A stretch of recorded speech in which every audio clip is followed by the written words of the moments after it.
Hi guys, പച്ചക്കറി വാങ്ങിക്കാൻ വേണ്ടിയിട്ടാണ് ഞാൻ എത്തിയത്. പക്ഷേ എൻ്റെ കണ്ണിൽപ്പെട്ട രണ്ട് സാധനങ്ങളാണ്. ഒന്ന് മധുരക്കിഴങ്ങും ഒന്ന് കപ്പയും. അപ്പോൾ ഏതായിരിക്കും വാങ്ങിച്ചേക്കണ? ഒരു സംശയമില്ല, കപ്പ തന്നെ കേട്ടോ വാങ്ങിച്ചേക്കണത്. ഒരുപാട് പച്ചക്കറികളൊക്കെ ഉണ്ടായതായാലും ഞാൻ അതൊന്നും വാങ്ങിച്ചില്ല.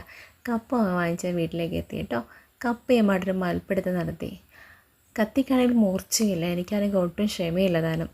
എങ്ങനെയെങ്കിലും മുറിച്ചങ്ങോട്ട് എടുത്തിട്ടോ കഴുകിയെടുത്ത് വേവിക്കുകയും ചെയ്തു. നമുക്കിതിനകത്തൊരു പ്ലേറ്റിലേക്കിടാം. പ്ലേറ്റിലേക്ക് ഒരു 3 കഷ്ണോട്ട് ഞാൻ ആദ്യം ഇട്ടത്, അതുപോലെ ഇനി ഇടണം. അങ്ങനെ ഇട്ടിട്ടോ. ഇനി നമുക്ക് അടുത്തതായി നമുക്കൊരു കിടില മത്തിക്കറിയാണ്. മുളകരച്ച് വെച്ച് നല്ല മത്തിക്കറിയാണ്. ശരിക്കും ഈ നാടൻ പലഹാരങ്ങളാട്ടോ ഏറ്റവും നല്ലത്. ബേക്കറിയിൽ നിന്ന് വാങ്ങിക്കുന്നതിനേക്കാളും നല്ലത്. കപ്പ, ചീമക്കിഴങ്ങ്, അങ്ങനെയുള്ള ഒരുപാട് കിഴങ്ങ് വർഗ്ഗങ്ങൾ കഴിക്കുന്നത് നല്ലതാണ്. അങ്ങനത്തെ എല്ലാം 3 മത്തിയുടെ പീസ് എടുത്തിട്ടുണ്ട് കേട്ടോ. ഇങ്ങനെ കുഴച്ചെടുത്ത് ഇച്ചിരി മത്തിയുടെ പീസും കൂടി ഇട്ടിട്ടൊന്ന് കുഴച്ച് കഴിച്ച് നോക്കിക്കേ, അടിപൊളിയാണ്. കൂടെ ഒരു കട്ടൻ ചായയും.